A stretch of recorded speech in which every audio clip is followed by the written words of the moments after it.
cuando gané y ellos huyeron, salí del escenario con una llave y un bienvenida a casa, y dejé que 66 llamadas se ahogaran en mi silencio.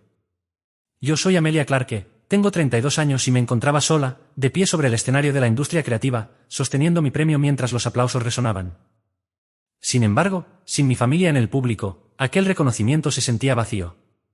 Habían prometido estar en primera fila, animándome, pero en lugar de eso se marcharon al Caribe sin mí. Una mezcla de orgullo herido y abandono me atravesó cuando mis ojos recorrieron las butacas vacías reservadas para ellos.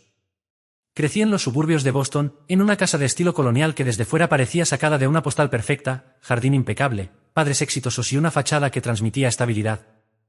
Mi padre, Edward Clarke, había fundado una firma contable desde cero hasta convertirla en una de las más respetadas de Nueva Inglaterra. Mi madre, Margaret Clarke, administraba con destreza un negocio inmobiliario de alto nivel, centrado en clientes de la élite de Boston. El éxito, en nuestro hogar, no era una opción, sino una obligación. Para ser visto y querido, había que cumplir con ese estándar. Desde niña comprendí que existía una jerarquía silenciosa entre nosotros. Mi hermano menor, Oliver Clarke, que ahora tiene 30 años, siempre logró acaparar la atención, incluso cuando sus logros eran mediocres. Bastaba que llevara a casa un boletín con notas apenas aceptables para recibir alabanzas exageradas. En contraste, cuando yo conseguía sobresalientes en todas mis materias, apenas obtenía un gesto de aprobación.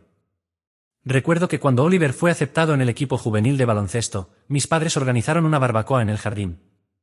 En cambio, cuando yo fui seleccionada a los 16 años para un prestigioso programa artístico, se olvidaron de asistir a la exposición.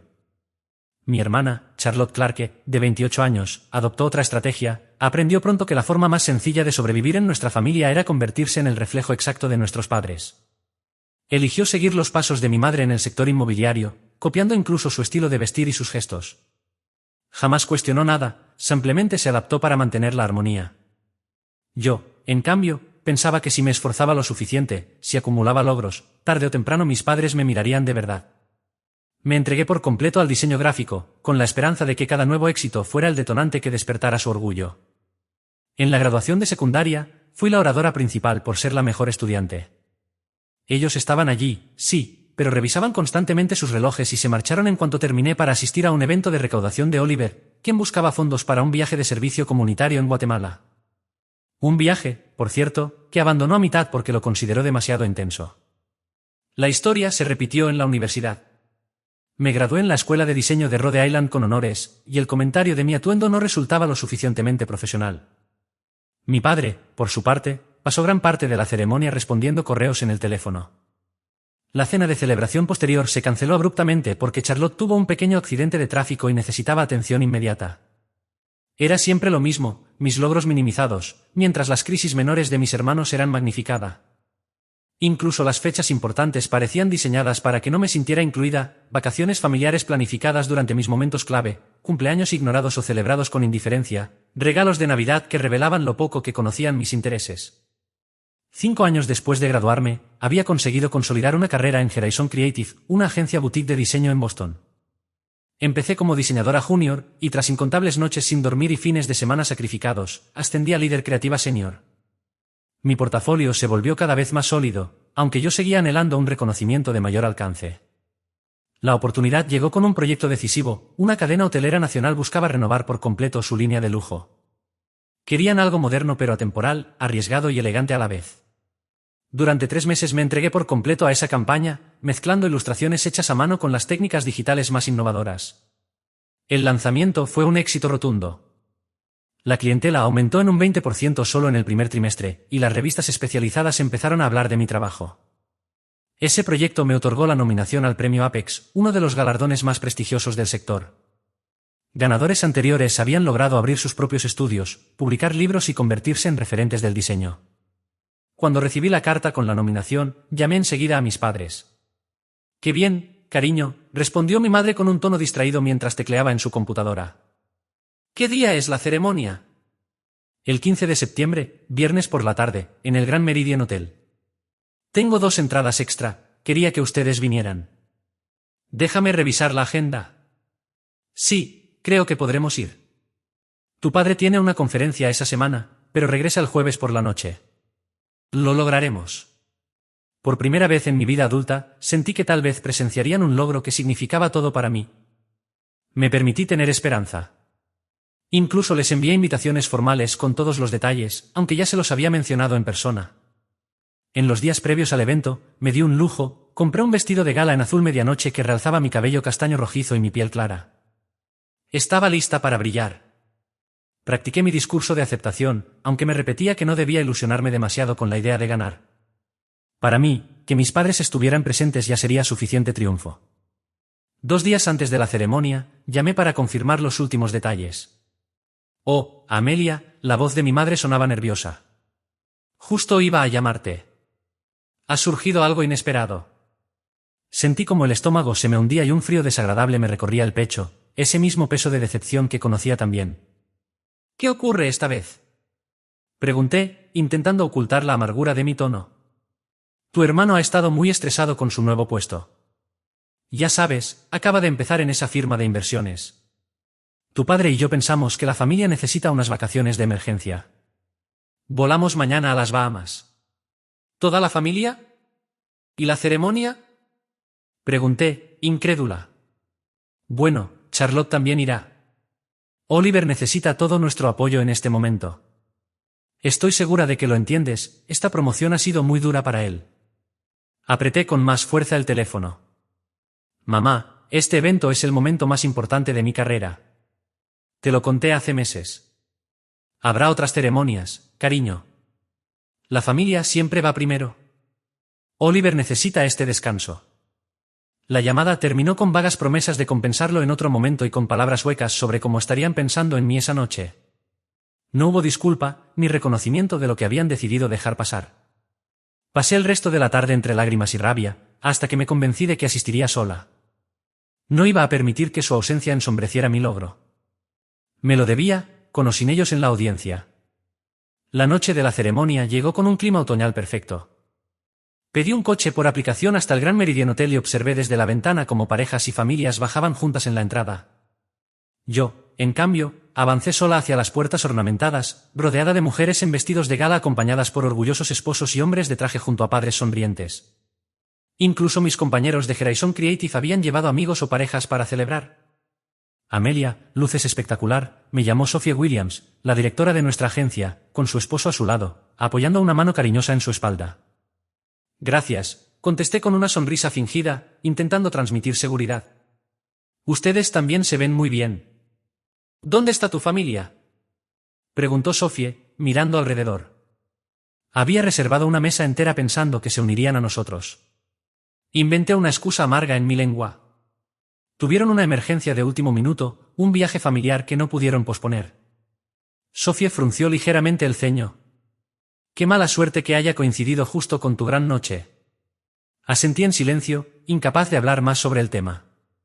Al llegar a nuestra mesa, los lugares vacíos que deberían haber ocupado mis padres me golpearon con fuerza. Las tarjetas impresas con sus nombres parecían burlarse de mí. Las guardé discretamente en mi bolso para no seguir viéndolas.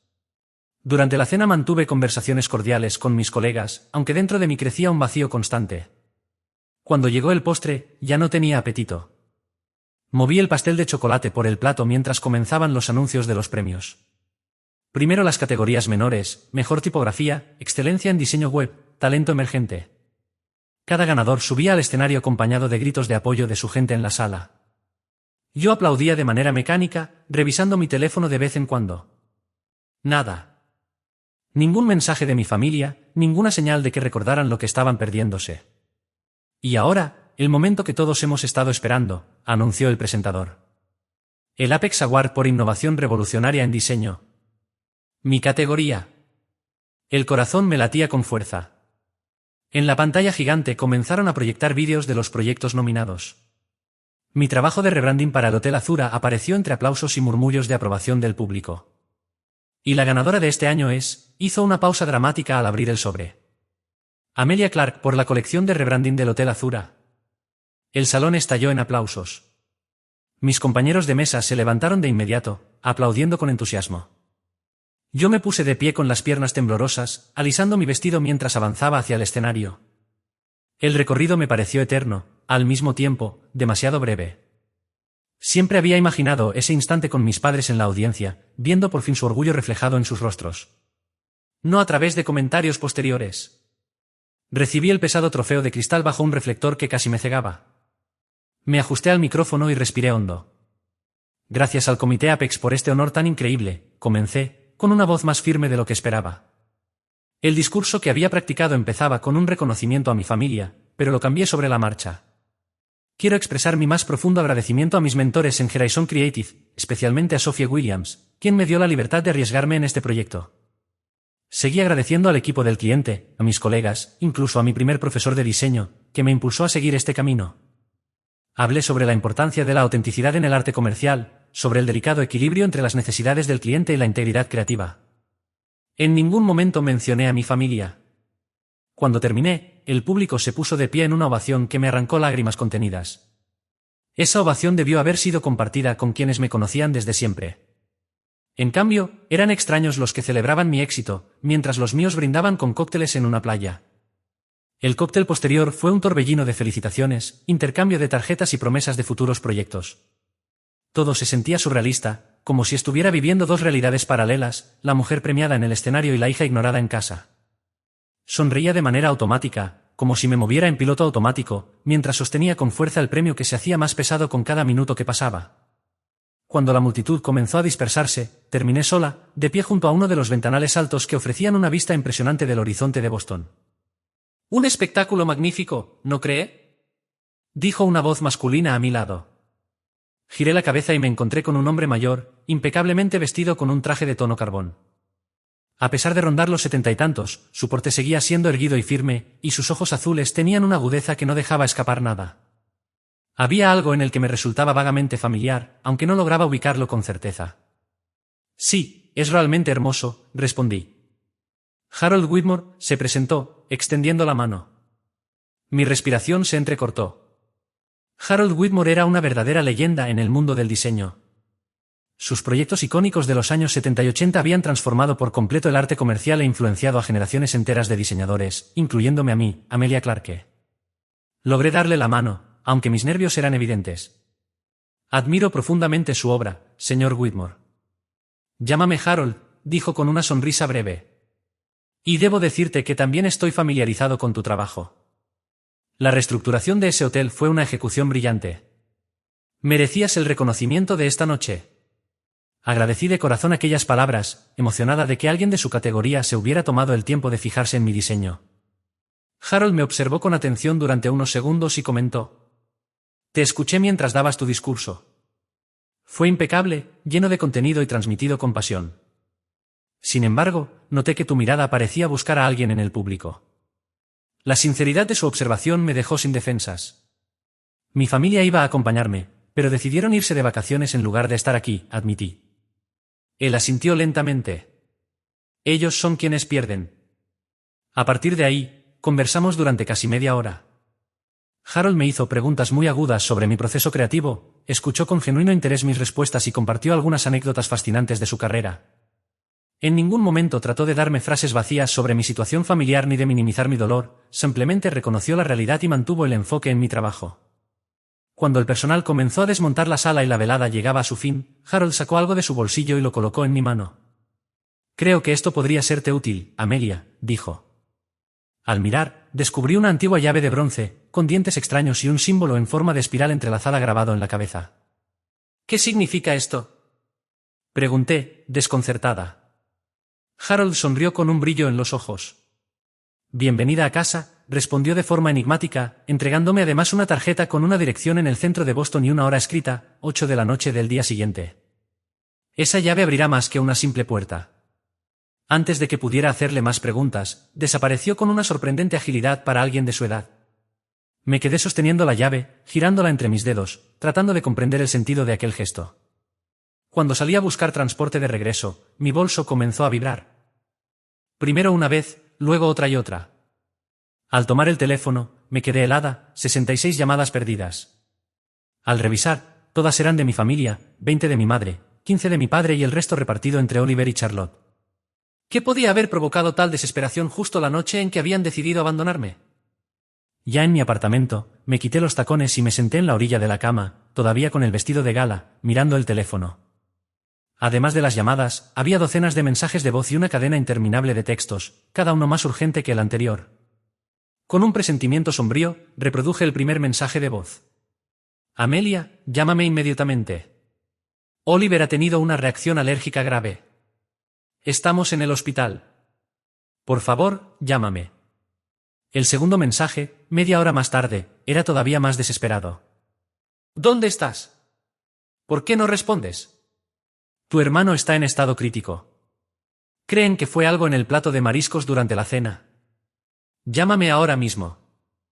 Los siguientes mensajes se volvieron cada vez más acusadores, como si el hecho de no haber respondido de inmediato en medio de mi ceremonia fuera una crueldad premeditada.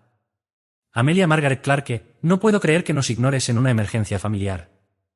¿Qué puede ser más importante que la salud de tu hermano? En el último mensaje, enviado apenas 20 minutos antes, la voz de mi madre se quebraba en un tono de reproche lloroso. No entiendo cómo puedes ser tan egoísta en un momento como este. Todos estamos destrozados por Oliver y tú ni siquiera respondes el teléfono. Creí que te habíamos educado mejor. Los mensajes de texto contaban la misma historia, con actualizaciones sobre el estado de Oliver. Según el último mensaje de mi hermana, todo estaba controlado, aunque la situación había sido alarmante. Al parecer, él había comido mariscos en el restaurante del resort, lo que desató su alergia. Lo habían estabilizado en un hospital local y lo mantenían bajo observación durante la noche. Me quedé sentada en silencio, con el trofeo brillando bajo la lámpara y la vieja llave pesando en mi mano. La ironía era casi cruel. Durante años, había interrumpido mi vida cada vez que mi familia me necesitaba, siempre dispuesta a resolver sus problemas y a dar apoyo, incluso a costa de relegar mis propios logros. Y justo la única noche en que les pedí que estuvieran para mí, no solo eligieron estar en otro lugar, sino que ahora pretendían que yo abandonara mi momento como si careciera de valor. Mi dedo se detuvo sobre el botón de devolver la llamada. El patrón era tan familiar que casi podía anticipar cada paso. Devolvería la llamada, me disculparía una y otra vez por no haber estado disponible durante mi ceremonia de premiación, reservaría el primer vuelo a las Bahamas a la mañana siguiente y me sentaría al lado de la cama de Oliver Clarke mientras se recuperaba de lo que, según los mensajes, había sido una situación alarmante. Después vendrían los comentarios pasivo-agresivos de mis padres sobre mis prioridades, yo tragaría mi resentimiento y todo seguiría igual, repitiéndose como siempre. Pero esa noche, algo dentro de mí cambió. Tal vez fue la sensación de estar sola en aquel escenario. Tal vez fue la validación de Harold Whitmore, una leyenda que reconocía mi talento. O quizá era simplemente el resultado de años de sentirme ignorada, acumulando silencios y decepciones. Por primera vez en mucho tiempo, dejé el teléfono a un lado sin devolver la llamada, y en su lugar, envié un mensaje a mi hermana. Recién veo estos mensajes. ¿Está estable Oliver? Necesitan que vaya de inmediato. Su respuesta llegó rápido, está bien ahora, lo dejan en observación por precaución. Mamá está muy nerviosa, como siempre. Respiré hondo y llamé directamente al hospital, pidiendo hablar con el médico de mi hermano. Tras identificarme como su hermana y responder varias preguntas de seguridad, obtuve la información que necesitaba. Aunque la reacción había sido seria, Oliver estaba estable y sin peligro. El médico incluso esperaba darle el alta al mediodía siguiente. Con esa certeza, tomé una decisión. Reservaría un vuelo para la tarde siguiente, dándome al menos una noche para asimilar mi logro. Una sola noche para honrar un momento que significaba tanto para mí, antes de correr hacia la familia que ni siquiera se había molestado en acompañarme. Buscando claridad, llamé a Sophie Williams, mi mentora en la agencia. Su voz sonó cálida al atender. Amelia, felicidades otra vez. ¿Cómo se siente la mañana después de tu gran triunfo? En realidad, sigue siendo la misma noche, aclaré, y luego le conté lo ocurrido con mi familia. Ella escuchó en silencio, y después habló con cautela. ¿Qué sientes que es lo correcto en este momento? Una parte de mí quiere dejar todo y volar allá de inmediato, confesé. Eso es lo que siempre he hecho. Pero otra parte siente que sería repetir un patrón que no nos hace bien a ninguno. Si los roles se invirtieran, preguntó suavemente, ¿tu familia habría dejado un evento importante suyo para ir contigo? Ambas sabíamos la respuesta. Ya tienes la confirmación del médico de que tu hermano está estable, continuó. Y de todas formas planeas viajar mañana. Tomarte unas horas para reconocer tu propio logro no te hace egoísta, Amelia. Te convierte en alguien que sabe establecer límites sanos. Tras colgar, me quedé mirando la llave que Harold Whitmore me había entregado. El extraño símbolo brillaba bajo la luz, como si tuviera vida propia. Bienvenida a casa, había dicho. ¿Qué podía significar eso? Tomé su tarjeta de presentación. La dirección correspondía a una zona céntrica de Boston, conocida por sus edificios históricos, muchos convertidos en oficinas o apartamentos. La intriga me atrapó, dándome una pausa frente al drama familiar reflejado en llamadas perdidas y mensajes tensos. El teléfono volvió a sonar, era mi madre, Margaret Clarke. Lo envié al buzón de voz y confirmé mi vuelo para Nassau, con salida a las 2 de la tarde al día siguiente. Iría como siempre, pero esta vez en mis propios términos. Esa noche era mía. Le envié a mi madre un mensaje breve con la información del vuelo. El doctor dijo que Oliver está estable. Tengo vuelo mañana por la tarde. Felicítame también por el premio Apex. Después apagué el sonido del teléfono, me desmaquillé y me acosté. La llave quedó en la mesilla, iluminada por la luz de la luna, siendo lo último que vi antes de dormir. Al amanecer, me encontré con más llamadas perdidas y mensajes cada vez más hostiles. Revisé mi reserva de vuelo, preparé una pequeña maleta y volví a contemplar la llave. La invitación de Harold era para las 8 de la tarde de esa noche, mucho después de la hora de mi vuelo. Sin embargo, algo en mí sentía que debía descubrir su significado antes de partir. Movida por un impulso, cambié mi vuelo para la mañana siguiente. La curiosidad pesaba más que la prisa. Necesitaba saber qué quería decir ese bienvenida a casa. Al caer la tarde, me encontraba frente a un antiguo edificio de ladrillo en el distrito de almacenes históricos de Boston. Construido a inicios del siglo XX, tenía grandes ventanales arqueados en los pisos superiores y una entrada discreta a nivel de la calle. Por fuera, nada indicaba que fuera un lugar especial. Sin embargo, la dirección coincidía a la perfección con la tarjeta de Harold. Me acerqué a la pesada puerta de madera. No había letrero, solo el número en un metal gastado. Bajo la cerradura moderna, había una ranura antigua, aparentemente ornamental. Dudé, mirando la llave en mi mano. ¿Podría ser para esto? Miré alrededor para asegurarme de que nadie me observaba y la introduje en la cerradura antigua. Encajó con suavidad. Al girarla, escuché cómo los mecanismos internos se movían, seguidos por un clic claro. La puerta se abrió sin hacer ruido. Con el corazón latiendo con fuerza, crucé el umbral. La entrada estaba tenuemente iluminada, y al cerrarse la puerta detrás de mí, el sonido del cerrojo me envolvió. Frente a mí se extendía un pasillo estrecho que terminaba en otra puerta, iluminada por una única lámpara de pared. Al acercarme, pude escuchar las voces y la música que resonaban detrás de ella. La segunda puerta se abrió hacia un espacio que me dejó sin aliento. Desde fuera parecía un edificio común, pero al cruzar el umbral descubrí un estudio de concepto abierto tan amplio que debía abarcar varios almacenes unidos. El techo se elevaba a casi 6 metros, con vigas expuestas que realzaban su magnitud. Grandes ventanales, cuidadosamente protegidos desde el exterior para impedir que se viera desde la calle, bañaban la sala con la luz dorada del atardecer. El lugar estaba dividido en diferentes áreas de trabajo, cada una dedicada a una disciplina creativa distinta.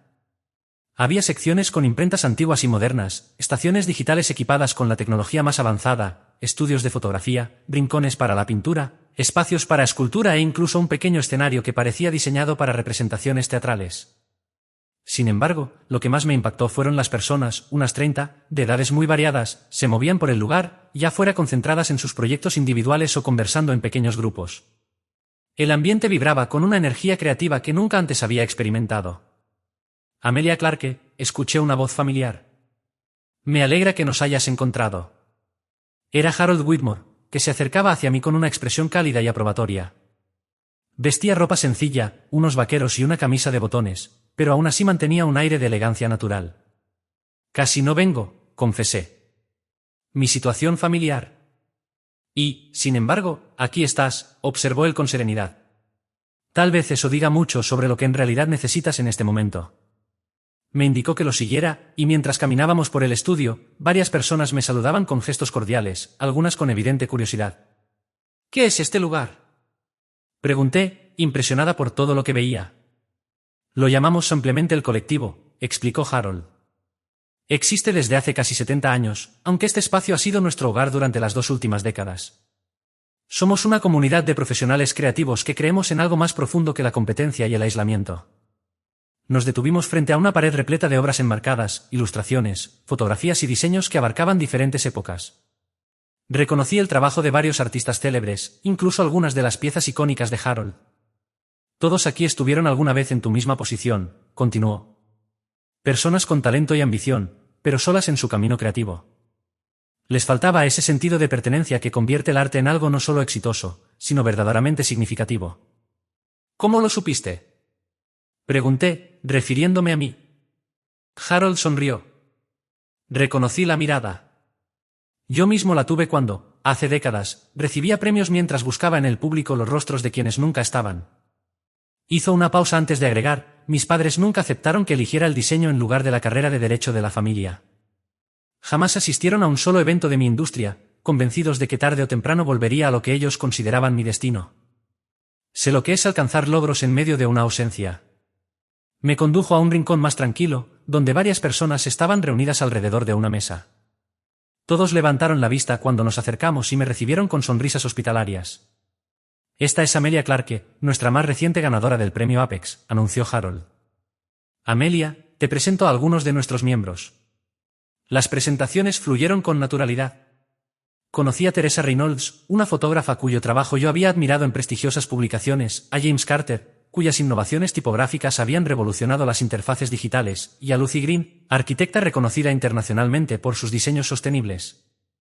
Todos me saludaron con verdadero interés, sin la fría intención de contactos útiles que solía percibir en los eventos de la industria. Vimos tu proyecto de rebranding para el hotel, comentó Lucy con entusiasmo. La forma en que integraste los trazos a mano con los elementos digitales fue magistral. La estrategia de color también fue brillante, agregó Kenji Yamamoto, un teórico del color cuyo libro tenía en mi estantería. Ese tono de azul que elegiste transmite exactamente el peso psicológico adecuado. Me encontré inmersa en la conversación más enriquecedora que había tenido en años. No solo comprendían mi trabajo, sino que valoraban las decisiones detrás de cada detalle. Me hicieron preguntas profundas sobre mi proceso, compartieron experiencias propias y ampliaron ideas en un intercambio genuinamente colaborativo. Con el paso de la tarde, Harold me mostró cada sección del colectivo. El laboratorio digital contaba con herramientas que hasta entonces solo había visto en revistas especializadas. La biblioteca albergaba libros raros y anuncios originales de hace más de un siglo. Los talleres tenían equipamiento que resultaría inalcanzable para un creativo independiente. Este espacio nos pertenece a todos, me explicó Harold. Cada miembro aporta lo que puede, conocimientos, contactos o apoyo económico. Algunos han alcanzado gran éxito comercial, mientras que otros producen obras de enorme valor crítico, aunque poco rentables. Aquí esas diferencias importan menos que la visión y la generosidad del espíritu. Nos detuvimos frente a una puerta apartada. Harold sacó una llave muy similar a la que yo llevaba conmigo y la giró en la cerradura. Al abrirla, reveló un estudio sencillo, pero hermoso, un escritorio amplio, una silla cómoda, excelente iluminación y una pared de ventanales con vistas a la ciudad. Podría ser tuyo, si decides unirte a nosotros, dijo con calma. Entré despacio, recorriendo con la mano el borde del escritorio. Mío, susurré, incrédula. Cada miembro cuenta con un estudio personal dentro del colectivo, explicó. Un espacio íntimo, propio, pero dentro de la comunidad. La llave que tienes abre tanto la puerta principal como esta habitación. Me giré, observando con asombro el potencial que ese lugar representaba. No lo entiendo, ¿por qué yo? ¿Por qué ahora? Porque estás lista, respondió una voz desde la puerta. Una mujer mayor, de cabello plateado y manos de artista, entró en la sala con paso firme. Soy Eleanor Hughes, se presentó. Te observé esta noche en la ceremonia.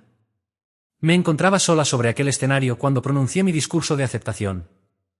No recurrí a falsas modestias ni a frases ensayadas sobre la familia. Hablé con honestidad, con un agradecimiento auténtico hacia el arte que me había formado y hacia quienes me ayudaron en mi crecimiento. En ese momento, Eleanor Hughes tomó la palabra. Explicó que, cuando ella se unió al grupo de Harold Whitmore, había encontrado un mentor que le mostró un camino, del mismo modo que ella esperaba poder hacerlo conmigo, si yo lo permitía. Eleanor añadió que aquello iba más allá de un simple contacto profesional. Muchos habían llegado allí tras atravesar periodos de aislamiento respecto a sus propias familias. Harold, aseguró, había reconocido en mí lo mismo que ellos habían experimentado. Ya teníamos voz y talento, pero nos faltaba la comunidad que nos sostuviera como artistas y como personas. Al integrarnos con el resto, comenzaron a compartirse historias de vida. Escuché testimonios que parecían espejos de lo que yo había vivido. Profesionales exitosos que, en su búsqueda de logros, habían sacrificado sus relaciones personales. Gente con carreras sólidas que, aun con todo lo que habían alcanzado, se sentían profundamente solos. Más tarde, Harold me explicó el verdadero valor de la llave que me había entregado. No era únicamente acceso a un espacio físico, representaba la entrada a una comunidad que reconocía tanto el talento como la humanidad de cada uno de nosotros. Por primera vez en mi vida adulta, sentí que alguien me veía realmente, no solo a través de mi trabajo, sino a mí, a la mujer detrás de los diseños, con aspiraciones, heridas y visión. Aquellos desconocidos se parecían más a una familia real que las personas con las que compartía lazos de sangre.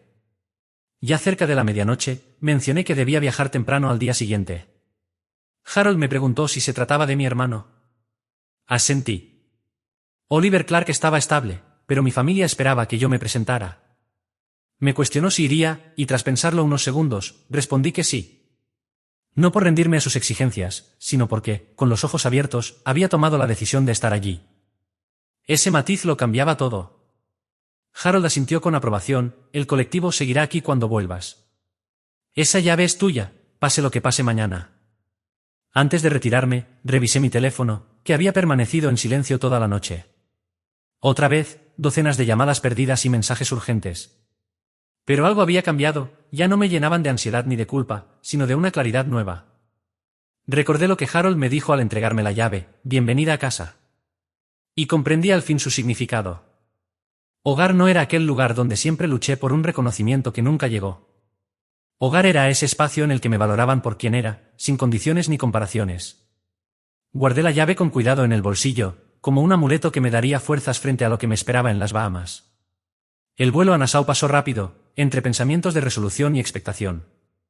Avisé a mi familia sobre mi llegada, pero solo obtuve respuestas secas con la dirección del hospital y el número de habitación. Nadie se ofreció a recogerme.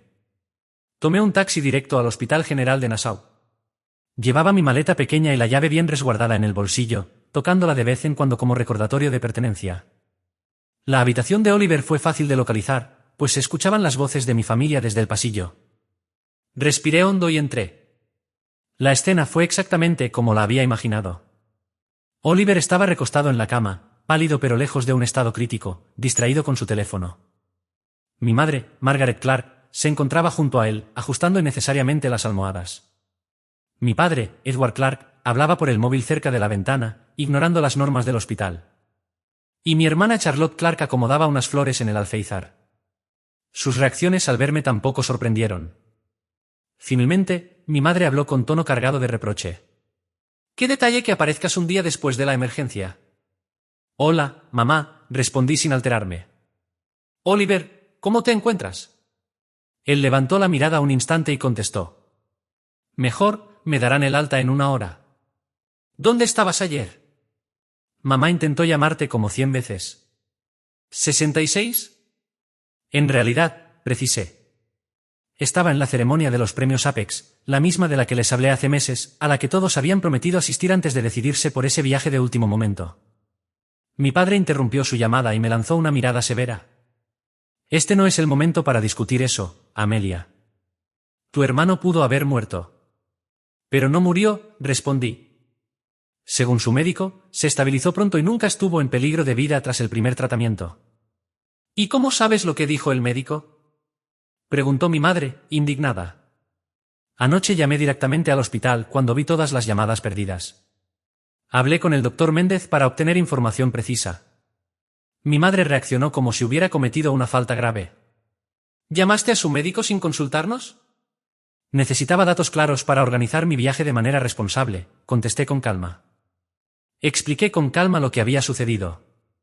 El doctor me confirmó lo que yo ya sospechaba. Aunque la reacción había sido grave, Oliver Clark estaba estable y en proceso de recuperación. En ese momento, Charlotte Clark intervino con un tono cargado de reproche.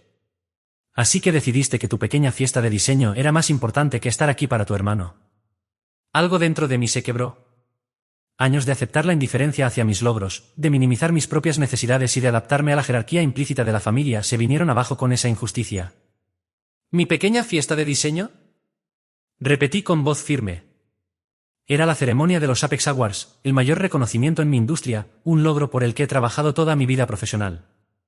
Un evento para el que les pedí con meses de anticipación que me acompañaran, y al cual confirmaron que irían, antes de cancelar a último momento para irse de vacaciones de emergencia.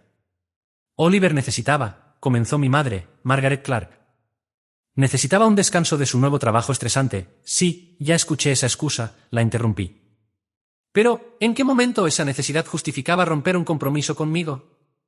Y ahora tienen el descaro de enojarse porque no abandoné de inmediato el reconocimiento más importante de mi carrera para correr a su lado en una situación médica que los doctores ya tenían controlada. El silencio se apoderó de la habitación. Todos me miraban como si de pronto hablara un idioma que no entendían. Nunca antes los había enfrentado de esa manera. No comprendo por qué estás siendo tan egoísta, replicó mi madre finalmente. La familia viene primero, Amelia. Eso te lo enseñamos. ¿De verdad? Porque desde donde yo estoy, parece que algunos en esta familia siempre son prioridad y otros tenemos que sacrificarnos sin rechistar, respondí. Mi padre, Edward Clark, avanzó con gesto severo.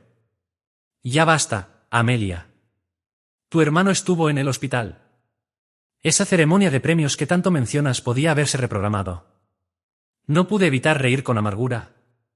Las ceremonias de la industria no se reprograman porque un nominado tenga una emergencia familiar. Pero tu comentario confirma lo que digo. No tienen idea de lo que este reconocimiento significa en mi profesión porque nunca se han interesado en comprender o valorar mi carrera. Siempre hemos apoyado tu pequeño pasatiempo, insistió mi madre. ¿Pasatiempo? Dije incrédula. Soy directora creativa senior en una de las agencias más prestigiosas de Boston. Mis diseños han generado millones en ingresos para los clientes. Y, desde el viernes, soy ganadora de un Apex Award, lo que me coloca entre las mejores diseñadoras del país. Pero claro, cuéntame más sobre mi pasatiempo. En la cama, Oliver se removió incómodo. Mira, Amelia, nadie dice que tu trabajo no importe. Ah, no. Cuando alguno de ustedes asistió a uno de mis eventos profesionales. Cuando me hicieron preguntas reales sobre mis proyectos. Cuando celebraron mis logros sin desviar de inmediato la conversación hacia algo que hizo Charlotte u Oliver. Pregunté, mientras sacaba mi teléfono y les mostraba fotos de la gala, el lugar elegante, el trofeo de cristal, yo en el escenario aceptando el premio, sola. Esto debería haber sido un momento familiar, murmuré. Reservé asientos para ustedes. Quería compartirlo.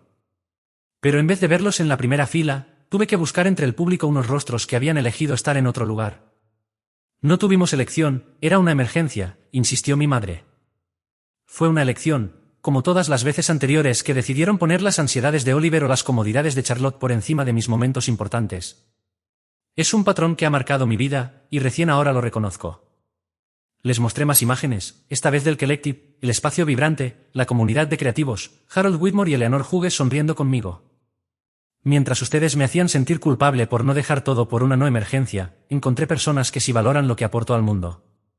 Gente que comprende mi trabajo y aprecia mi visión sin condiciones.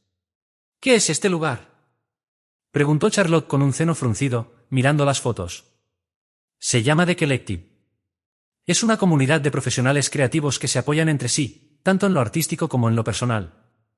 Me invitaron a unirme porque vieron en mí lo que mi propia familia nunca reconoció. Mi padre bufó. Suena como una secta.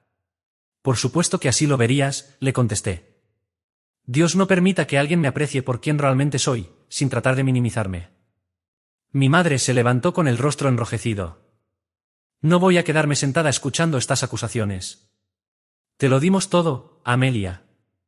Pagamos esa escuela de arte costosa. Te apoyamos cuando escogiste una carrera sin estabilidad. ¿Y así nos lo agradeces? Atacándonos en medio de una crisis familiar. Respiré hondo para mantener la calma. No los estoy atacando. Estoy diciendo en voz alta lo que siempre he callado. En esta familia mis logros también importan. Yo también importo. Claro que importas, susurró Oliver. Cansado. ¿Estás exagerando? ¿Exagerando? Lo miré fijo. ¿Cuándo fue la última vez que esta familia cambió sus planes para darme prioridad? ¿Cuando mamá se perdió mi graduación universitaria por tu torneo de fútbol? ¿Cuando papá organizó la reunión familiar el mismo día de mi primera exposición en galería? ¿O cuando todos decidieron que unas vacaciones eran más importantes que la noche más grande de mi carrera? Saqué con cuidado de mi bolso el Apex Award, que había protegido en mi equipaje de mano durante todo el viaje. El cristal atrapó la luz fría de los fluorescentes del hospital, proyectando destellos en las paredes blancas. Lo coloqué sobre la mesa de noche, y con un tono firme, dije. Esto fue lo que ustedes se perdieron. Esto era lo que, al parecer, no fue lo suficientemente importante como para que vinieran. El trofeo permaneció ahí, imposible de ignorar, convertido en un símbolo tangible tanto de mi logro como de su ausencia. El silencio se prolongó unos segundos, hasta que mi madre, Margaret Clarke, rompió la tensión con una frase que ya esperaba. Bueno, felicidades por tu premio, Amelia. Pero en este momento lo más importante es que Oliver vuelva al resort. El médico ya está preparando su alta. Y ahí estaba, otra vez, el giro inmediato de atención hacia mi hermano, como si mi triunfo quedara relegado al olvido. Nada nuevo. Por supuesto, respondí, tomando el premio y guardándolo de nuevo en mi bolso con cuidado. Hay cosas que nunca cambian. Me dirigí hacia la puerta, pero antes de salir me detuve. Mañana por la mañana regreso a Boston. Tengo que iniciar un nuevo proyecto y, además, me espera un estudio en el colectivo que debo acondicionar. Pero si acabas de llegar, protestó mi madre. Tenemos el resort reservado 3 días más. Mañana íbamos a hacernos las fotos familiares en la playa. Me giré con una leve sonrisa, cargada de tristeza. Seguro las fotos quedarán hermosas. Envíenme una copia.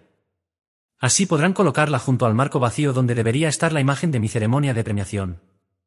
Dicho esto, salí de la habitación con el peso de la llave en el bolsillo, compensando la carga en mi corazón. Por primera vez en mi vida había dicho mi verdad sin pedir disculpas ni ceder. Que lo escucharan o no ya no dependía de mí. Lo esencial era que yo, al fin, me había escuchado a mí misma. Y eso lo cambiaba todo. A la mañana siguiente volví a Boston, tras haber pasado una sola noche en un hotel de Nassau, lejos del resort familiar. Durante esas horas, recibí varios mensajes, una mezcla de reproches velados y preguntas prácticas sobre si volvería a la playa. Contesté únicamente para confirmar mi partida y desearle a Oliver una pronta recuperación. Al llegar, la llave del colectivo adquirió un significado distinto.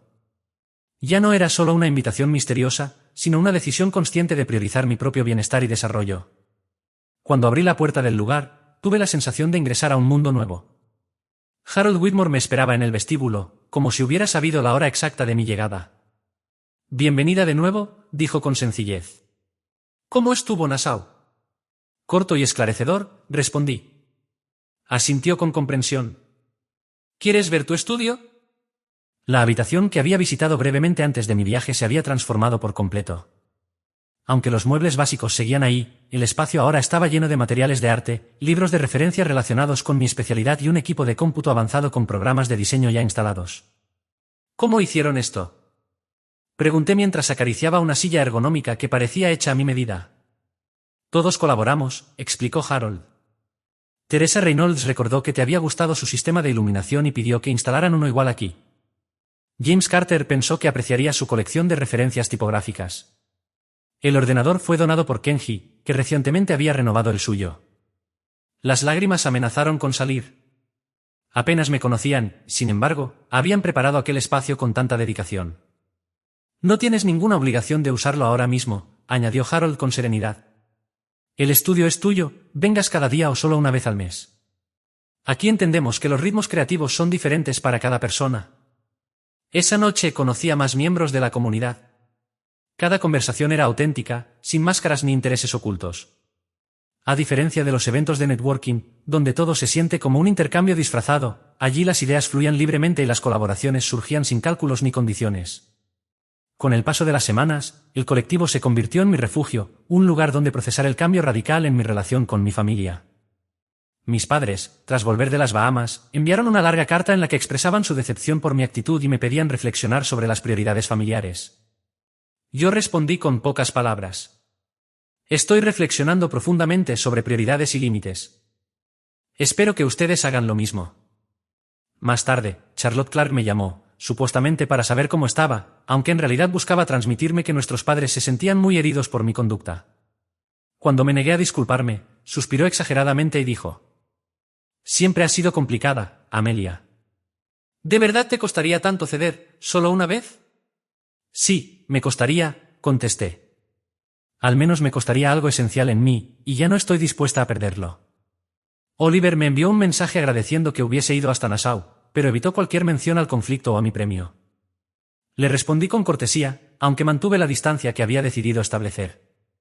En lo profesional, mi regreso a la agencia estuvo marcado por un cambio evidente. El Apex Award había elevado mi prestigio. Sophie Williams me ofreció liderar una de las cuentas más importantes, mi opinión comenzó a ser escuchada en decisiones estratégicas y los diseñadores más jóvenes me buscaban como mentora. No obstante, las transformaciones más significativas ocurrieron en el colectivo. Harold Whitmore se convirtió en mi guía, compartiendo la sabiduría adquirida en décadas de experiencia. Revisó mi portafolio con mirada crítica y me animó a explorar técnicas que antes había evitado. «Has estado diseñando demasiado tiempo para agradar a otros», me señaló una tarde mientras analizábamos mis proyectos. «¿Qué harías si crearas únicamente desde tu visión auténtica?» Esa pregunta marcó un antes y un después en mi manera de trabajar. Comencé a probar estilos y métodos que antes había evitado, convencida de que serían vistos como poco comerciales o que mi familia los tacharía de imprácticos. Sin embargo, al integrarme en una comunidad que valoraba la exploración creativa, descubrí que mi voz auténtica emergía con más fuerza y con un carácter mucho más definido. Un mes después de unirme al colectivo, recibí la oportunidad de colaborar con Lucy Green y James Carter en una instalación pública de gran envergadura para la iniciativa artística de la ciudad. Nuestra propuesta, que combinaba mi mirada visual con sus conocimientos en arquitectura y tipografía, fue seleccionada entre decenas de proyectos. Ese logro no habría sido posible sin el respaldo del grupo. Como señaló Harold Whitmore durante la celebración, no era solo cuestión de contactos, sino de haber adquirido la confianza necesaria para presentar una idea tan poco convencional. Las conexiones importan, sí, reconoció, pero son únicamente el canal. Lo que de verdad cuenta es lo que fluye a través de ese canal, tu visión, tu voz. Eso siempre ha estado dentro de ti. El colectivo solo despejó el ruido que no te dejaba acceder a ello por completo. Ese ruido al que se refería lo comprendí mejor gracias a las sesiones semanales de terapia que había iniciado tras regresar de Nassau. Mi terapeuta, la doctora Patterson, me ayudó a identificar patrones familiares que se remontaban a generaciones. En una de esas charlas le conté, mi padre mencionó una vez que su hermana se mudó al otro extremo del país y casi nunca regresa. Siempre la describía como la problemática que abandonó a la familia. Empiezo a pensar que su historia se parece demasiado a la mía. Ese descubrimiento me llevó a contactar a mi tía Valerie Clark, la hermana de mi padre, que llevaba décadas establecida en California. Apenas la había visto en contadas ocasiones durante grandes reuniones familiares. Nuestra conversación telefónica fue reveladora. «Tu abuelo era igual con tu padre y conmigo», me confesó. «Nada de lo que hacía parecía suficiente, mientras que tu padre, por ser el hijo varón, jamás recibía críticas. Cuando puse límites en mis 30, me convirtieron en la alborotadora de la familia». Yo asentí, reconociendo el patrón, eso me resulta muy familiar. Valerie continuó relatando que incluso tenía fotografías de nuestra bisabuela con sus hijos, donde se notaba cómo los varones ocupaban siempre el centro de la escena y las hijas aparecían relegadas a un segundo plano. Esa dinámica estaba incrustada en el sistema familiar mucho antes de que cualquiera de nosotras naciera. Escucharla me dio un alivio inesperado, entender que ese esquema existía antes de mí me permitió dejar de verlo como un fallo personal. Con el tiempo, empecé a sentir más compasión, tanto hacia mí misma como hacia mi familia. Después de 6 semanas con poco contacto, mis padres propusieron una cena de reconciliación. Acepté con la condición de que fuera en un lugar neutral y dejando claras de antemano las reglas de una comunicación respetuosa. La velada resultó tensa, pero cordial. Mostraron cierto esfuerzo al preguntarme sobre mi trabajo, aunque sus comentarios evidenciaban lo poco que comprendía en mi campo. Cuando me invitaron a una próxima reunión familiar, pude rechazar con serenidad: «Lo siento, ya tengo un compromiso con el colectivo». Mi padre frunció el ceño. «Ese grupo artístico te está absorbiendo demasiado tiempo». Respondí con calma: «No es solo un grupo artístico, papá. Es una comunidad profesional que impulsa mi desarrollo creativo y personal». Mi madre intervino con dureza: «Más que tu propia familia». Reflexioné antes de contestar: «Me brindan un tipo de apoyo distinto, uno que necesitaba y nunca encontré aquí». Eso no significa que nuestro vínculo desaparezca, pero sí implica que ya no buscan ustedes la validación en aspectos donde no compartimos los mismos valores ni entendimiento. No les agradó mi respuesta, pero tampoco discutieron más. Fue, de algún modo, un avance, no una ruptura, sino un nuevo marco para nuestra relación. Con mis hermanos el cambio fue más leve. Oliver Clarke me llamaba de vez en cuando, nuestras conversaciones eran superficiales, aunque menos cargadas de viejos patrones. Charlotte Clarke, en cambio, se mantenía rígida, actuando casi como la portavoz de mis padres y sin desarrollar un criterio propio. Con el paso de los meses, mi vida se transformó tanto en lo profesional como en lo personal. En Horizon Creative, mi trabajo evolucionó con fuerza, integrando los enfoques experimentales que había cultivado en el colectivo. Cuando una prestigiosa revista de diseño publicó mis proyectos, destacó la autenticidad recién descubierta y la notable evolución de mi estilo. 6 meses después de haberme unido al grupo, recibí una nominación a otro importante premio, esta vez por la instalación urbana. La ceremonia se llevaría a cabo en el mismo lugar que el evento de la P. ¿Vendrá tu familia en esta ocasión?, me preguntó con cautela a Harold Whitmore. No los he invitado, respondí. He reservado los asientos para ti, para Eleanor Hughes, Lucy Green y James Carter. Ustedes son mi familia elegida, las personas que realmente ven y celebran mi visión. Harold sonrió con calidez. Será un honor estar allí. Cuando llegó la noche del evento, entré al Grand Meridian Hotel con una serenidad distinta, ya no con esa esperanza ansiosa de antes. No había sillas vacías ni ausencias que me pesaran durante el discurso. En primera fila me esperaban rostros que irradiaban orgullo: Harold, con su cabello plateado brillando bajo las luces; Eleanor, elegante a su lado; Lucy y James, conversando animadamente. Esa vez, sentí que estaba exactamente donde debía estar. Las butacas que alguna vez habían estado destinadas a mis familiares fueron ocupadas por el colectivo, esas personas que sí supieron reconocer el valor de lo que había creado. Cuando pronunciaron mi nombre como ganadora, la ovación que me brindaron cargaba con el peso del verdadero entendimiento. Al regresar a mi asiento, con el premio en las manos, comprendí que ese vacío que me había acompañado durante tantos años, al fin se había llenado. No se trataba de la aprobación que había perseguido incansablemente de mi familia, sino de la aceptación propia que había brotado en su ausencia. Un año después de recibir aquella misteriosa llave de Harold Whitmore, me encontraba en mi estudio dentro del colectivo, observando el lugar que se había convertido en un hogar mucho más real que cualquier otro. Mis obras cubrían las paredes, no solo trabajos para clientes, sino también piezas personales que representaban aspectos de mí misma que antes había ocultado. La luz matinal atravesaba los ventanales, iluminando tanto el espacio físico como la transformación interna que simbolizaba. La relación con mi familia se había estabilizado en un nuevo ritmo, con límites más claros y expectativas más moderadas. Mantenía un contacto reducido y ordenado, llamadas quincenales a mis padres, siempre breves, y mi asistencia a reuniones familiares solo en fechas importantes, cuando mi agenda lo permitía. A pesar de que la dinámica seguía sin ser perfecta, la presión constante por su aprobación había desaparecido, y eso abrió la puerta a momentos genuinos de conexión que, aunque esporádicos, eran reales. Lo más sorprendente fue notar cómo eran ellos quienes, poco a poco, comenzaban a cambiar en respuesta a mi nueva manera de relacionarme. Mi madre, Margaret Clarke, había mostrado un inusual interés al preguntarme con sinceridad sobre mi último proyecto durante nuestra última llamada. Mi padre, Edward Clarke, incluso me había enviado un recorte del Boston Globe en el que se mencionaba el éxito de nuestra instalación pública, acompañado de una nota escueta: orgulloso de ti. Puede parecer poco, pero significaba un quiebre en la indiferencia con la que antes trataban mis logros. La mayor sorpresa fue la aparición de Oliver Clarke en la inauguración de una exposición colectiva en la que yo participaba. Llegó sin previo aviso, sosteniendo torpemente una pequeña bolsa de regalo. «Este lugar es increíble», dijo, contemplando con admiración el antiguo almacén transformado en galería. «No tenía idea de que hacías este tipo de cosas». Yo respondí: «En realidad, nunca preguntaste». Pero mi voz ya no llevaba el rencor que antes me habría dominado. Caminamos juntos por la exhibición, y por primera vez en nuestra vida adulta, mi hermano escuchó de verdad mientras le explicaba mi proceso creativo y el significado de mis obras. Más tarde, compartimos un café y la conversación giró hacia la dinámica familiar. «Nunca me di cuenta de lo distinto que mamá y papá nos trataban», confesó Oliver. «Para mí era tan normal que ni lo cuestionaba. Pero después de aquel día en el hospital, empecé a notarlo». «Tenías razón, Amelia. Es un patrón evidente una vez que lo ves». Yo asentí. Me tomó 32 años verlo claro. Y otro más para aprender a responder de una manera sana para mí. Entonces me contó que Valerie Clark lo había contactado. Dijo que había hablado contigo, que le contaste cómo el abuelo favorecía a papá de la misma manera que papá me favorecía a mí. Pensar que esto se ha repetido por generaciones es extraño.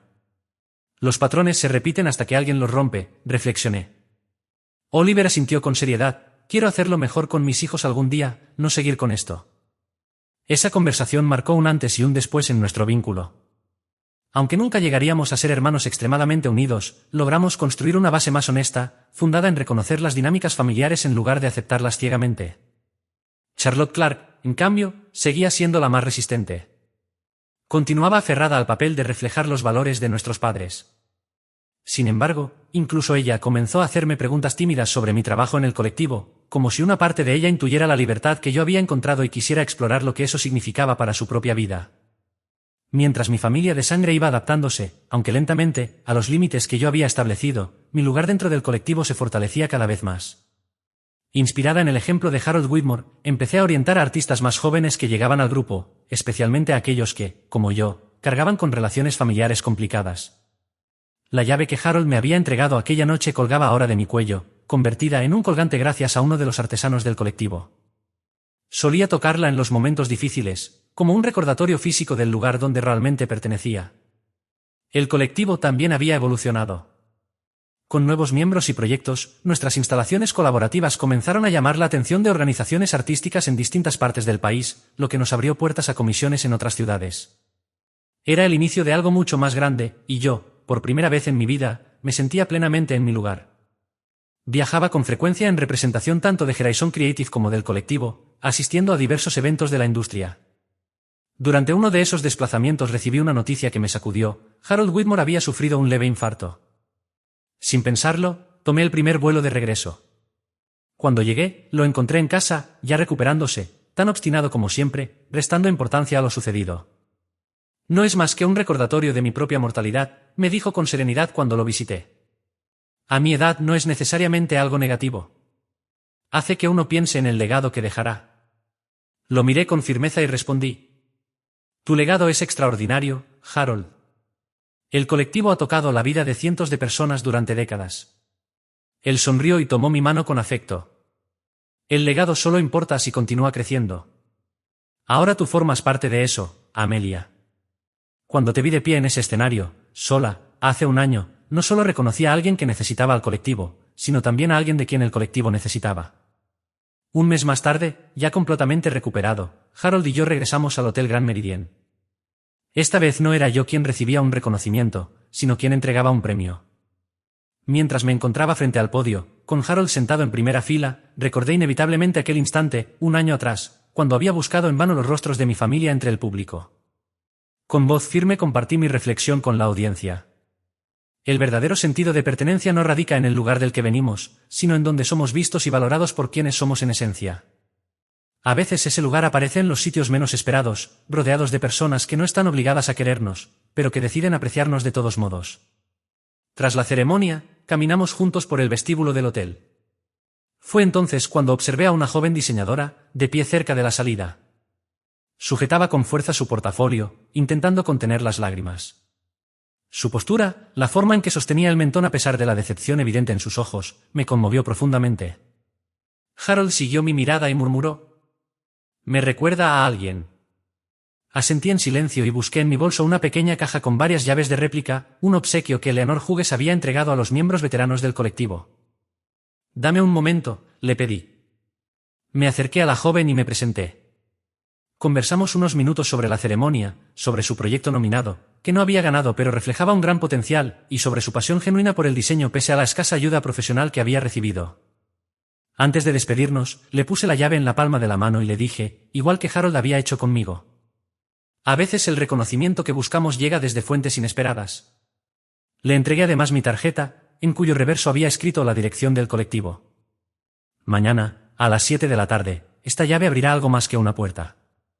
La expresión de confusa esperanza que apareció en su rostro me recordó mi propio reflejo un año antes. Cuando se marchó, apretando con fuerza la llave, regresé con Harold. «El círculo continúa», dijo con satisfacción. «El hogar no siempre está donde nacemos», le respondí. «A veces es el lugar donde encontramos una nueva oportunidad». Aquella noche, ya en mi apartamento, observé las 2 fotografías enmarcadas que decoraban la pared. En una aparecía mi familia de sangre, en la otra, el grupo del colectivo, sonriente durante la última fiesta navideña, con Harold y Eleanor en el centro. Por primera vez entendí con claridad que ambas imágenes eran parte de mi vida, aunque representaban realidades distintas. Ninguna anulaba a la otra, pero tampoco podían cumplir el mismo papel. El colgante con la llave colgaba de mi cuello, cálido al contacto con mi piel. Para mí había dejado de ser un simple símbolo de acceso a un lugar físico. Era un recordatorio constante de algo más profundo, de mi capacidad para construir vínculos que me fortalecieran, de mi derecho a elegir dónde y con quién quería crecer. Comprendí entonces que no buscaba un sitio fijo para pertenecer, sino un camino que me permitirá seguir encontrando personas y espacios que reflejaran mi verdadera esencia. Y, por primera vez en mucho tiempo, sentí que no estaba esperando nada de nadie más. Ya estaba exactamente donde debía estar.